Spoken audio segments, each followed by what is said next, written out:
thank everybody who's joined us today. I hope you're having a great conference. I'm sorry that it's virtual. I wish we could all be in person. Hopefully we will be next year, someplace really fabulous, and we can all go have a lovely meal at the end of the day. So I think we should plan on that for sure. So I'm Mike Strunc. I'm a pediatric neurologist and a sleep doctor. I'm in Norfolk, Virginia. A lot of words on here. We have a pediatric sleep center there and also a sleep fellowship. And my population of narcolepsy patients is pediatrics and adolescents, young adults. But I would just say that I think the things we're going to hopefully talk about would have broad applications for anybody dealing with epilepsy. And as an aside, every 8 or 10 kids that I diagnose with narcolepsy, one of them, I diagnosed one of their parents who's had it for 20 or 30 years in narcolepsy. Hopefully we'll have time at the end of this, because I don't think it'll take the whole time, for questions. So I think those will be put into the chat. If you have questions, throw them in there. And if they're midway through the talk and they're appropriate to jump in, I'm happy to interrupt kind of how things are going to answer any questions you may have. And hopefully it'll be really useful for you folks listening, and I appreciate the opportunity. And I'd also like to thank everyone else at the Narcolepsy Network who make this happen. This is sort of a group, I have a couple similar groups in the epilepsy world that are really fabulous and really help our patients and families connect and succeed in life, and communicating with each other is the way we sort of learn a lot of the tricks of the trade of treating our patients or helping each other. So Shar and Amy for Christine. I would also give a shout out to Caroline, who is a fabulous. Her participation in this really helped me get connected to this group. So we're going to talk about thriving with narcolepsy, and this is really not just me. This is really my opinions of taking care of patients with narcolepsy. And so it's not universal. So these are going to be my opinions. I don't have any conflicts. I do research, and mainly in the narcolepsy space, a little bit in epilepsy, but nothing that's going to conflict with what we're talking about today. I just threw this up there because I spent a little over 20 years in the Navy. If you guys look, this is CVN 78 on the deck. It's an aircraft carrier. It's the first of the new carrier class for the US Navy. So it's a big ship. It costs billions to make. It has some really things that aren't perfectly fixed as far as how it functions. And I think this is appropriate for two things. One, in narcolepsy, the world is always changing. And there's some things we do great. Some things I think we have a lot of work to do, much like this aircraft carrier. And the other thing is that as a Navy doctor, I took care of lots of patients during my Navy career who had really complicated lives, a mom or a dad deploying or going into harm's way or traveling. And all those things I see with my patients with narcolepsy, the complications of trying to thrive in your life, whether that's grade school, high school, getting a job, working a job, changing jobs, raising a family. There are really a lot of pieces to all of those things, and it can be pretty complicated. So I think that we'll hopefully share some of the issues there as we go through this. This is sort of my outline. I'm going to go through a patient of mine. We won't spend a whole lot of time, but it goes through sort of their diagnosis, a little bit about diagnosis itself. And I think this is something that might affect some of our folks. That is the fact that how we diagnose narcolepsy is still not perfectly sorted out and may be changing to some degree. And it's not always accurate, so we have to pay attention to that, including when we're trying to treat narcolepsy. Sometimes sort of what we're calling it or how officially we call it can get in the way of some of the treatments that I might want to use for my patients.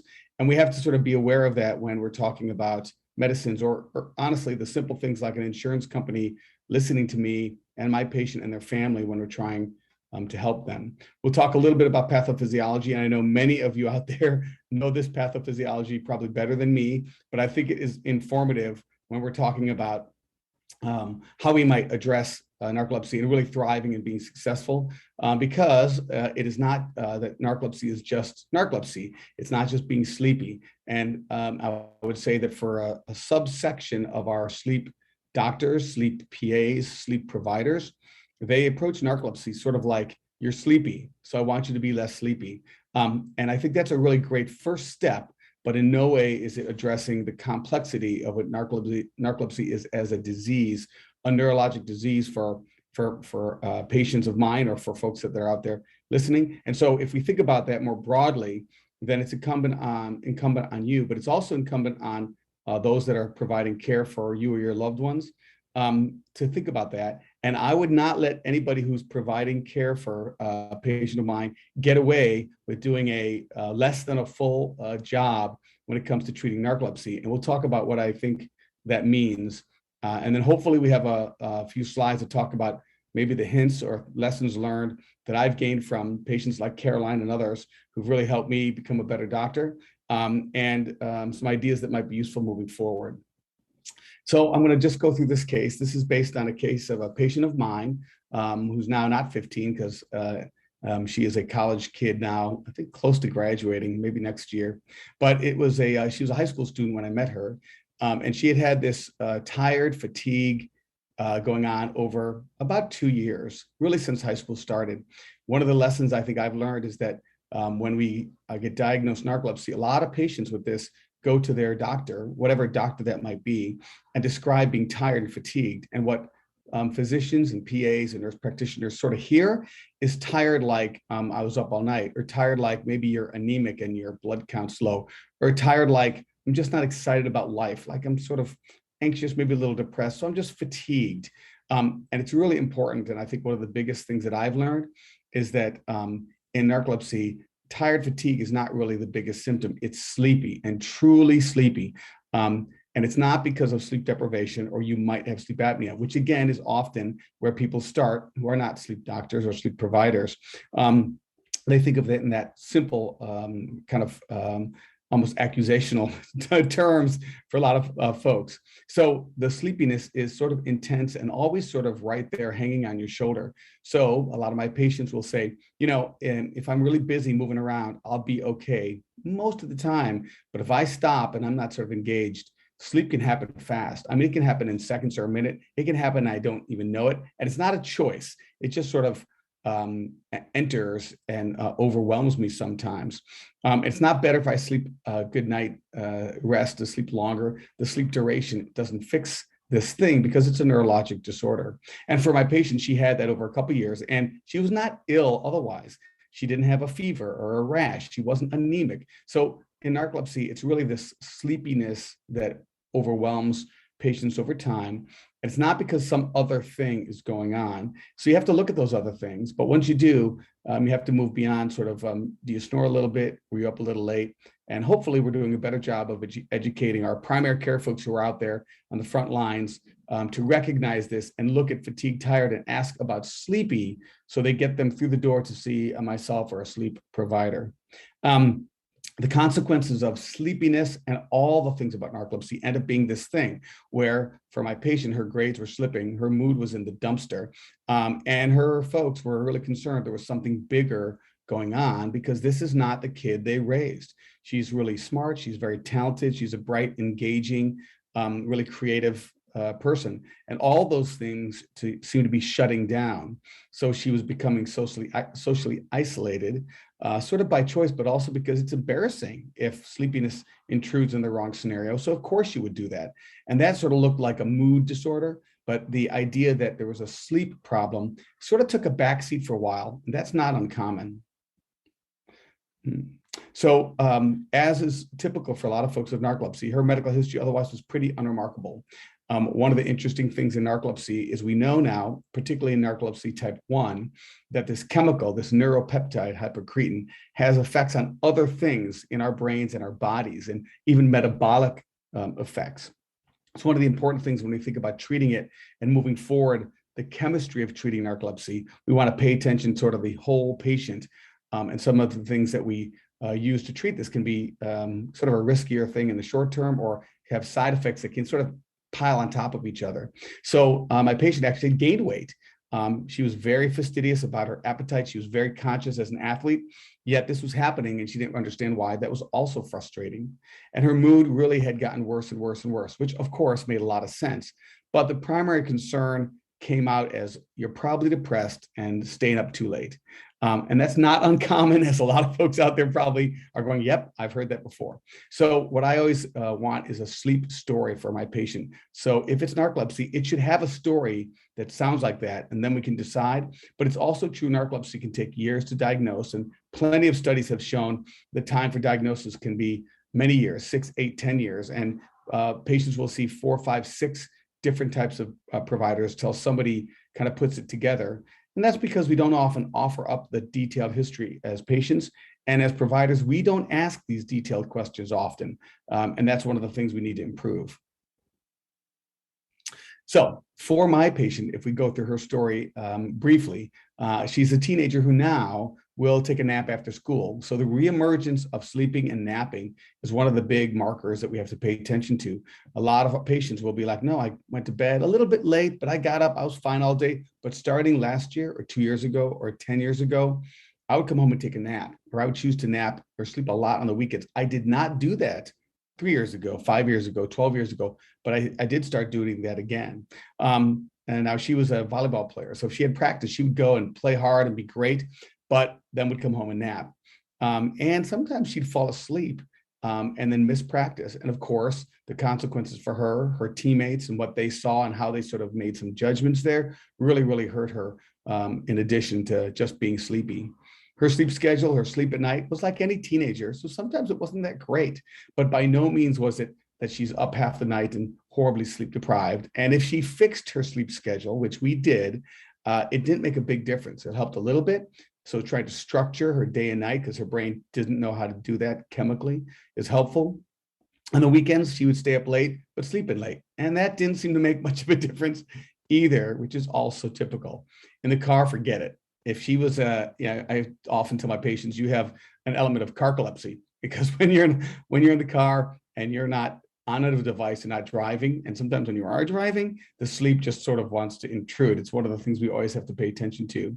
And the sleep could be frustrating, meaning she's particularly sleepy, yet sometimes her sleep at night would be sort of crazy. She wants to sleep, and anyone with narcolepsy knows the REM phenomenon that show up can be quite bizarre and make your sleep at night really chaotic. So was I sleeping? I'm not sure I was sleeping. Did you come in here and talk to me? So those things can be common. And the other thing is that the sleep doesn't really buy you much.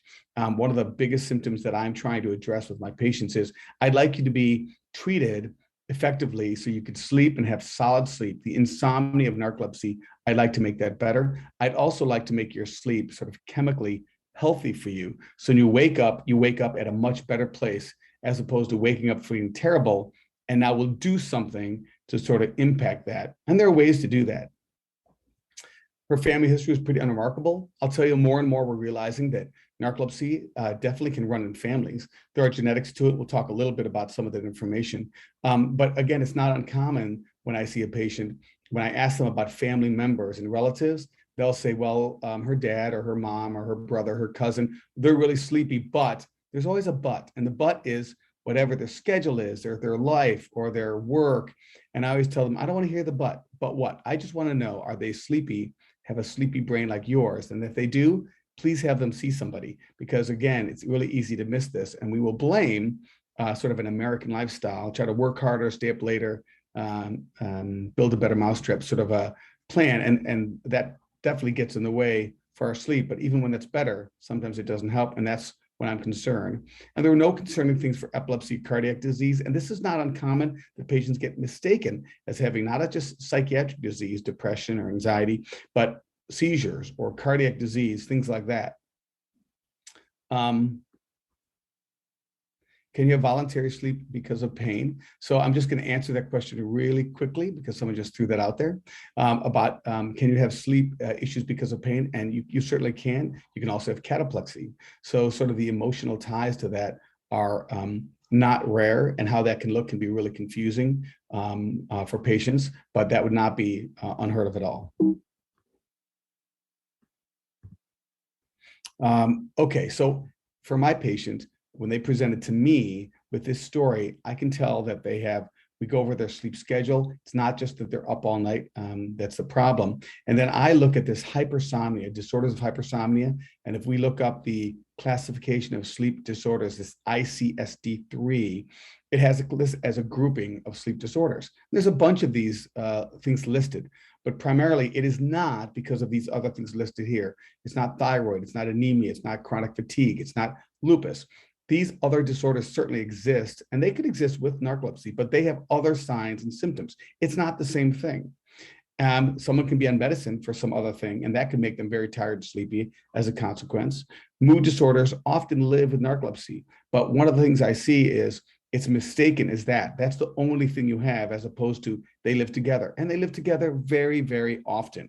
And one of the things that I would say is a big take-home message to me for patients is treating this is not treating one symptom of one disease. It's treating the whole person, which means all these other things that are narcolepsy and the things that are outside of narcolepsy, but related to it, that are really sometimes not diagnosed or not treated. And that leads to us sort of pigeonholing our treatment to this one symptom. And sometimes this hypersomnia stuff could be other sleep disorders by themselves, or they live with that. But when I'm worried about the patients with this, of course, I'm ruling these things out and then looking to see if, in fact, they might have narcolepsy. I would say this is a good description of the way my volleyball playing teenager described this. Sleep at night was all, but sometimes it's fragmented, or even she's not sure she's asleep. But regardless of how long I sleep, I'm sleepy all day. I wake up pretty much ready to go back to sleep right now. If I'm sitting in the car in front of class on the TV and I do not sort of do something to keep myself busy, I can fall asleep in minutes, even faster. I don't, though, if I'm under the watchful eye of a stern teacher, because I know I'll get busted. But if they don't care and I don't care, I'm falling asleep. And to me, that's sort of a good sense of the sleep pressure that we see. So when you see patients, I do this Epworth. This is the pediatric version. Of course, the original is the adult Epworth sleepiness scale. So the Epworth sleepiness scale, I would say for my patients, and I think this is a really good message. Anybody who's going to be a sleep doctor who takes care of narcolepsy, I would say it's imperative. It would be unconscionable that their patients don't fill out the Epworth every single time they are seen for a visit.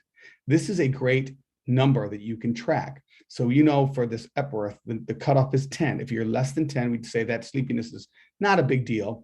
Above 10, we'd say you're sleepy. And when you are a narcolepsy patient, particularly not treated, you might be 15, 17, 19, 20, which is intense sleepiness. But this number should be something that is checked every time you see your doctor or your provider.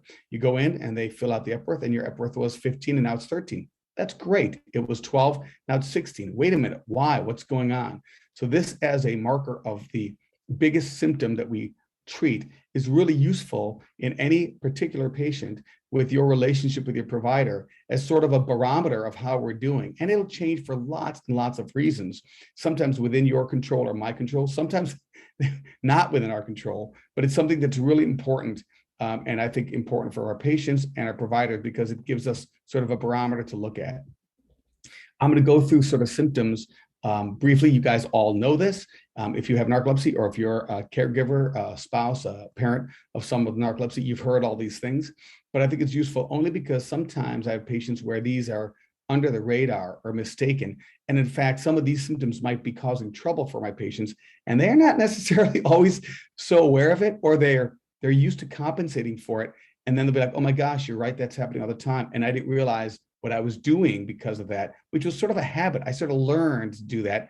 And you're right, if we help that be less or treat that, it helps me thrive more. So hallucinatory events and vivid dreams are common in narcolepsy. So it is just dream content that is powerful and vivid. And so sometimes this is something that is not shared with parents or spouses or siblings because it can be weird, or it sounds like you're a little crazy, or it's embarrassing. But the idea of having hallucinatory events before you fall asleep, I see a shadow, I see something over in the side of the room, and what do? I just get out of the covers because I'm not looking over there. I don't want to know what's standing in my closet. Or hearing things. I hear my spouse talking to me, or someone walking by the bed. I had someone who had a cat walk across their bed once in a while, and they did not have a cat, but the cat looked very real, not dreamy. So when they saw the cat, they would get out of bed and look under the bed for the cat, which was not there. So these things, and then dreams that are powerfully vivid can be sort of one, like I have a dream where something happened to someone I care about in my home, and I wake up sort of crying or terrified, and I will go check on that person. And the other is the sort of reality dream. I had a dream where I got up and I did the dishes and did my chores. And then the next day I went to school, and then my parents busted me because I had not done my chores. And that's because I dreamt that I did my chores. And so I had to do them twice. So I've had patients that have that, but that vivid quality is can be disturbing. It can be interesting or sort of cool, but it can be a symptom that we want to treat. And sleep paralysis is similar. It's a REM phenomenon with this, this waking where you feel awake, but you're unable to move. And again, this can occur with or without hallucinations. And I've had patients, again, have this, and it's typically not a pleasant scenario. It's important to know it's not harmful, but sometimes I'm treating narcolepsy. I'm trying to treat this symptom for my patients as well. I just throw this in there because it's really interesting. So this picture is The Nightmare by Henry Fuseli. So you'll see like a horse, a mare, behind the curtain on the left. These are probably, it's hard for you guys to see, but, and this little demony guy on top of this lady who's either sleep paralysis or dreaming. And if you go all around the world, you will see that these symptoms that we see in narcolepsy for our patients have a wide ranging of descriptions and terms that go from fanciful to magical to religious, but they're shared around the world in different ways by patients that have narcolepsy. So cataplexy is one of the things that sometimes I'm surprised my patients may have, but they don't realize it. You would think that cataplexy would be easy to diagnose. And again, another symptom or way of describing this that I think is really important for anyone who's taking care of patients who might have narcolepsy is that when you talk about cataplexy, if you say, do you laugh? And if you laugh hard, do you fall down? And if that's the history you take, I tell my patients, my residents, my colleagues, if that's the question you ask about cataplexy, my daughter can do a better job than you, because that's really not the question you want to ask. So you have to ask sort of a two-part question. One is intense emotion. And what is intense emotion for you? So we think of laughter, but some folks I see, they're like, no, my intense laughter is when I get angry about something. And the anger is so big. It's not like you took my phone and changed my cover screen. It's like you took my phone, you smashed it, threw in the river, and then flipped me off. And you're like, oh my goodness, that's anger. But it can be any sort of emotion. But I need to know from my patient, what is your emotion that could be intense? And then if you do, tell me when that was. It was with my brother, with my dad, with my girlfriend, with my spouse. We were laughing. And do you remember that? Yeah, I remember that. Okay, when you were laughing intensely with them, did you have weakness? But you can't just say weakness. You have to say weakness. And what I mean by weakness is this whole list. Your head starts to nod, your jaw starts to go slack. You look sort of goofy in the face, and you can't quite talk to someone to tell them, would you shut up, man? Don't tell another joke. You can't quite make the words come out, or you sound sort of drunk. You might wobble. You might just, as a habit, when I laugh really hard, as a habit, I just sort of grab onto my friends, or I lean on the table. I'm like, why do you lean on the table? I just do. I'm like, no, you don't. People don't do that. You go, hold on, let me go sit over here. Now tell me that funny thing again. But it's really, really easy for this to sort of be missed or subtle. And sometimes that's really important, because as a diagnosis or as treatment, I want to know what's going on for you, because how we treat that is different than how I might treat just basic sleepiness. Someone's asking a question, I think this is really fair, about vivid dreams and paralysis. Are they related or different? And I would say they're different and similar in that they're both because of this REM phenomenon that is disjointed in our brains in narcolepsy, meaning the awake, asleep, dreaming. You could think of those as like three different ping pong balls, red, white, and blue. Red is awake, white is asleep, blue is dreaming. And for those of us without narcolepsy, I could line those ping pong balls up in a long line and say, this is how your brain does asleep and does awake. And I could draw a pretty picture of that. And that's true for about 8 billion people on the planet. However, in narcolepsy, it's like I took all those ping pong balls in a basket and dumped them out. And I said, this is your day, and it's also your night.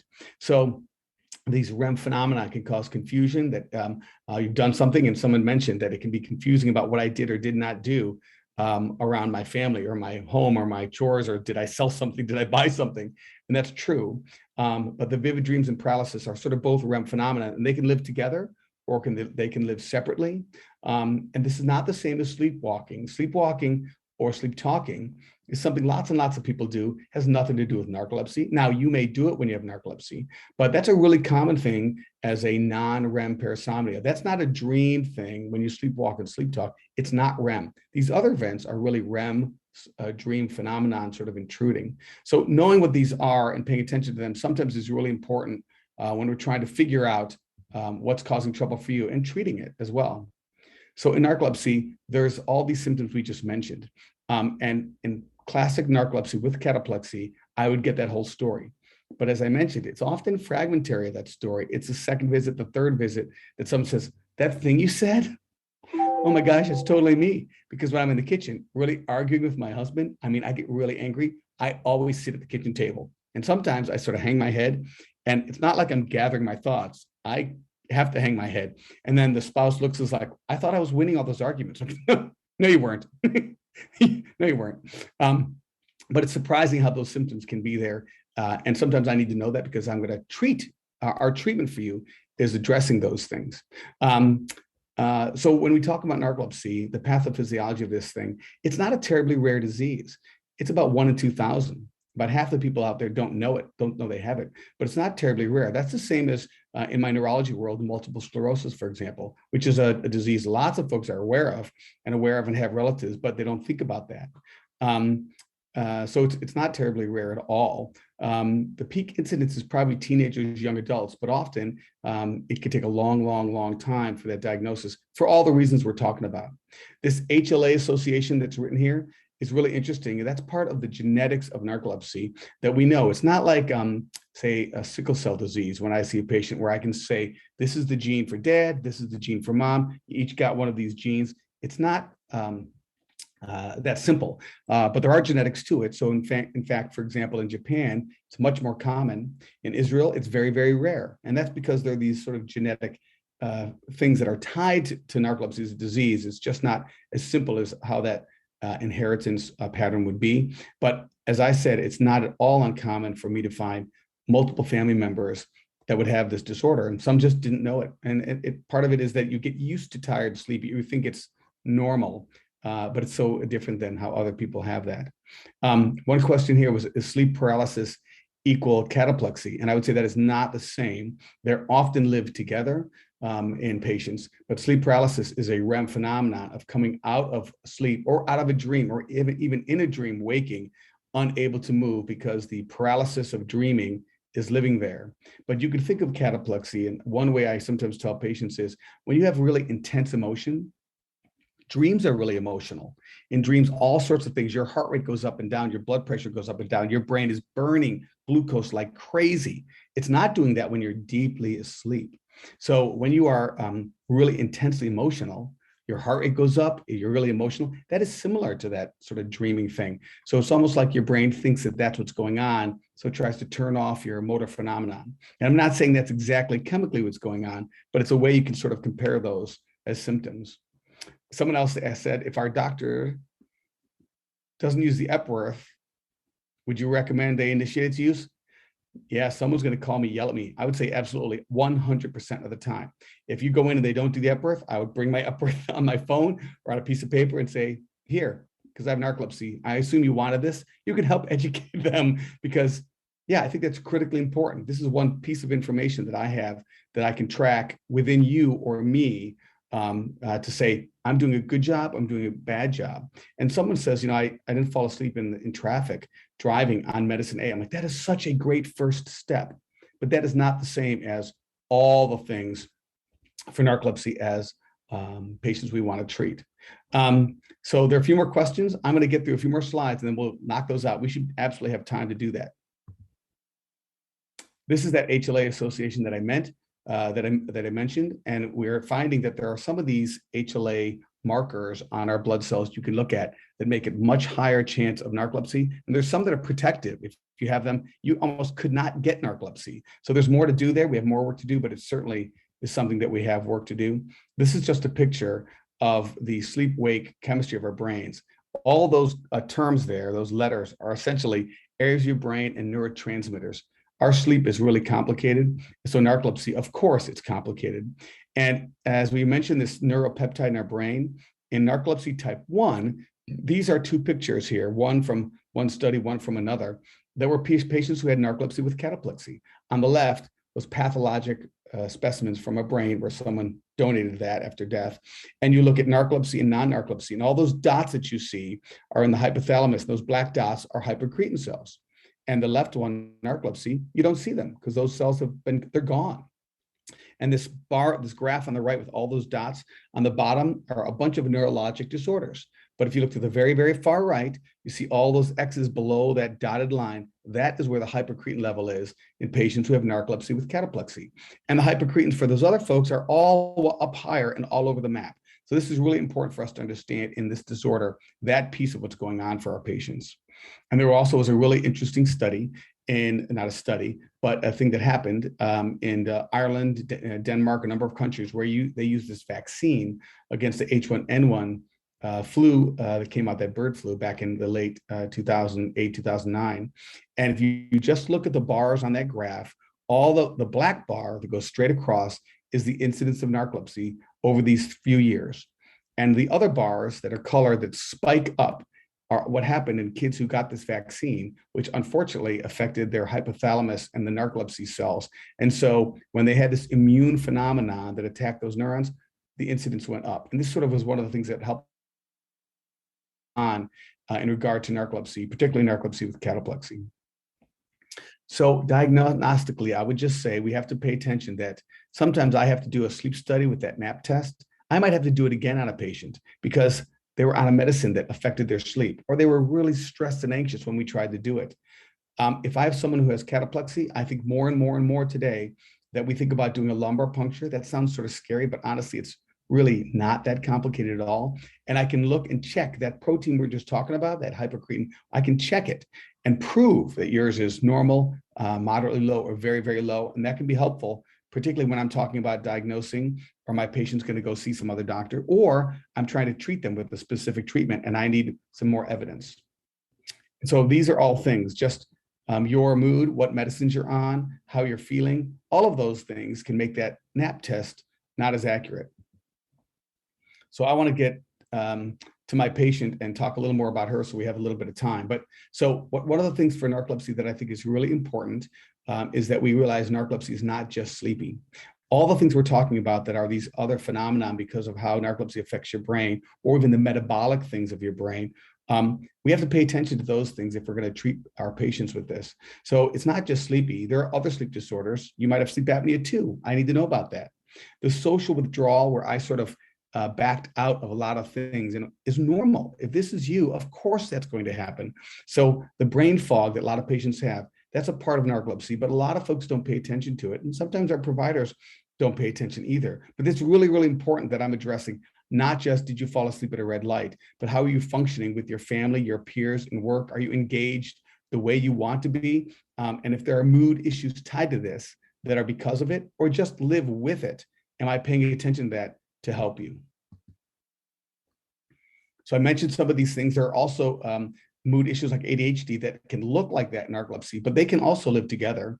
Weight going up and down is a thing metabolically that can be tied to narcolepsy as well. And I also tell my patients that narcolepsy, if you have it, if we're accurate, we know that it's not going to go away. I wish it was. I can't do that. Someday we might, but right now I cannot. And so treating your narcolepsy is not what I want to do this week or this month or even this year. It's a marathon. So I want to treat you by helping you over the next years while we're working together. And that's going to be ups and downs. I will do a good job and I will do a cruddy job, but I'll work really hard and you'll communicate with me and we will take steps as we get down the road. The goal being that when you're doing well, you'll come see me and say, Strunc, I do not have time to hear you chatter all day. I've got work. So here's what I'm doing for narcolepsy. A, B, C, D, E. I need you to prescribe this thing and write this letter for me. I got to go. And my goal is my patients end up there. So I'm sort of just an aside for them, helping them because they've sort of figured that out. So treating narcolepsy. When I think about this, the things that I think about are really two things. One is narcolepsy, the sleep disease, which means your sleep is broken during the day and night. So I need to help you fix that, which means the two factors that affect your sleep, the circadian brain stuff, light, dark, roosters, iPads, that we fix that and work with you to help it. Two is that homeostatic drive, which is the longer you've been awake, the sleepier you are. So if I use both of those, like I would for someone who has plain old insomnia, I can help your sleep and your day be better. And that's not medicine. That's just helping you with how we structure that. Life, work, school, schedules, coaches, spouses, peers, teammates. I want to make sure that we help educate those around you so they understand that when symptoms show up, they're not simply going to lay blame at your feet, but they will understand what's going on because of narcolepsy and throw you a bone. And then you'll tell me, and like, let's figure that out. And if they're not helping you, I'm happy to call and yell at people to make them help, make them understand, because that's part of treating a chronic neurologic disorder. The other stuff is to remember that what is not primary narcolepsy is huge. So the mood issues, ADHD, anxiety, panic attacks. I have lots of patients. And if you look at comorbid, it exists with narcolepsy. Depending on the study, that could be a third of patients. So if we ignore that and don't treat it, or my colleague who does that for a living helps you and we communicate, then we're sort of missing out. That's a huge piece of helping be successful. So I tell all my patients, when it comes to medicines, narcolepsy treatment is not like epilepsy. And that's because I'm a neurologist. So that's my comparison. But in epilepsy, I have dozens and dozens of medicines. And if I tried every medicine on every patient, it would take me many lifetimes. But in narcolepsy, quite honestly, that landscape is changing. But today, I don't have dozens of treatments. I have a handful of treatments for you. There are different flavors or versions of a couple of these, but there really are not that many. So I tell them, listen, we should try everything in my basket here, every option I have, we should try that over time. But how we try it and how we do that is you and me discussing it as we go. And I'm not going to go into medicines because that would take us another hour, but maybe we can do it next year. I'd love to. But you know, there are these classifications of medicines here. But I would tell you, when it comes to narcolepsy, I've used all these and I mix and match them. There's no right way to do that. The wrong way is to pick one and say, this is the only thing we're going to do. And so using those over time is how we can help our patients, including those things that are not just narcolepsy. We talked about education, and doing that for our patients is really, really huge. And for those people that live with them and work with them.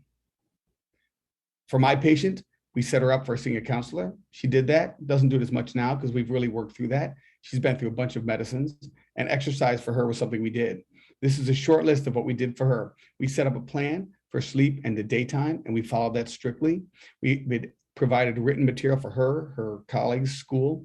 We helped them understand that. I talked about counseling. The medicines, we started low and we went slow, but we tried many, many options to get to the point that she was doing great. And we changed that as we go. She made exercise part of her life, even after volleyball. And then I listened to her when I did a good job and when I did a bad job, and we sort of trusted each other over time to improve that for her. So I'm going to skip the slide and get to sort of the pointers. So this would be the key things that I think of in narcolepsy to help people thrive. Diagnosis, sometimes we have to do more, and it might be important to do more for patients, particularly if I'm thinking about certain treatment options, including testing and how we might consider testing. Narcolepsy is not just sleepy, and some folks who mean well as sleep providers think of it as only sleepy, but all the other REM phenomena that we've already talked about with each other, and the things that are a brain fog, which a couple of folks have asked questions about, slurred speech or stuttering, which is absolutely a version of cataplexy. All these other symptoms we have to pay attention to, and those things can be as big or bigger for some patients than just being sleepy. Talking to somebody that's not related to you is always a useful thing. It's hard in the COVID world because it's not easy to necessarily make that happen, but try to do that as part of treating it, even as a initial treatment plan for some period of time to help is really, really useful. We talked about sleep schedules. We talked about medicines, and not the one and done, but evolving and trying over time everything we have. Helping your physical body be better by whatever way is important, because sometimes, remember, narcolepsy, the chemistry of narcolepsy can be fighting against our bodies, and I want to help you with that. And then really it's making sure that everybody out there is talking to their providers, that I'm listening. So for my patients and families, I listen to them and I adjust what I do. So hopefully I do better with them and with the next patient and help them as things go on. I think that's my last slide. So I think we got about 6 or 7 minutes. So I'm just going to jump over to the questions and try to answer some of them. So someone's saying that I listen to my patients, which is good, and I appreciate that. I definitely do. I've learned more from patients and families about medicine and life than I've ever provided. It is an honor and privilege to get to do that. Someone mentioned about their son waking in the middle of the night craving food. This is not uncommon at all, and it could be a consequence of narcolepsy. It can also be a consequence of some of the treatments. So if I'm on a medicine that alerts me during the day, but really hurts my appetite, I might recover that appetite at nighttime. So there are consequences of that folks have. It's not simply bad behavior or told it's a bad habit. So that's not true. It absolutely can be an uncontrollable sort of drive or urge. And there are ways to modify that with schedules, with how you eat or snack, with what I do to help you avoid waking in the middle of the night, with other things that might be tied to what's going on for your brain that might drive the desire to eat. So I've had plenty of patients with that where we've tried all the things I just mentioned to try to help intervene, to help address that for patients. Someone mentioned about cataplexy and slurred speech or stuttering. Absolutely not a rare thing. I have plenty of patients who realize that when they're excited or when they realize that that's part of their speech that's what's happening, but it's actually cataplexy. And again, if I treat your cataplexy chemically, which is different than treating sleepiness, just sleepiness, some of those treatments might actually help eliminate that, because if they treat cataplexy, then it would treat that symptom for you. And then there are one asks about demographic disparities and HLA typing. So I think on our slide, I sort of showed that, meaning where you live and who you are, right? So if we think about socioeconomic groups that are privileged or not, some of those also fall along other demographics for race, gender, and those. So there are definitely folks are more disadvantaged simply because of that. It does not mean that their narcolepsy necessarily is a different disease for them. It just means that how it presents, how long it takes to diagnosis, who you see, how long it takes to get adequately treated, that may be very, very different. We have sort of islands in our country of medical care, just like we have islands of really healthy foods that you can find. And so sometimes even in our medical care, we might see that we have patients who are starving for care for narcolepsy because of where they are. And I think the more we have groups like the Narcolepsy Network, where we're sort of able to, if I'm in a place where that's not as easy, but I can get onto the Narcolepsy Network and get linked to talks or references, or this is a standard of care, or how we test this disorder, or here's options for treatment, then I can take that to my sleep provider, like the Epworth, and saying, I think I should be filling this out every time. I mean, isn't that important in narcolepsy? And if someone tells me that my inkling as a doc might be like, don't tell me how to do my business. But if you're a good doctor and you care about your patients, you have to be humble enough to go like, oh, I can do that better. That's an opportunity to do better, but we all have big egos. In medicine, lots of us have big egos. So that can be tricky. But I think it's important that if we're having good conversations back and forth, that's how we do a better job of taking care of our patients and learning from our patients. And it says patients how you're a better advocate for you or your spouse or your child or your parent, of saying, I'm asking this because I want you as my doctor to help me. So I trust you. You should trust me to be asking about this, not because of distrust, but because we both want to do the best for whoever that is in our family to help them be better. Let's see, we've got a 2-minute warning. We actually got about a minute and a half. So I think I'm really running out of time here. And we've answered a bunch of questions. I don't see a bunch of new ones. I see, so we talked about delay in diagnosis, and I think that's really symptoms and how easy it is for folks to miss symptoms, but it's also easy as providers if we ask sort of tunnel vision, about sleepiness, and we don't ask these other questions, that can be delayed. The more we educate each other, the more that narcolepsy, which is not terribly rare, it won't take years to be diagnosed, and we do a better job of sort of lifting each other up as patients and families, but also sort of in the diagnostic world, doctors and providers, we help them.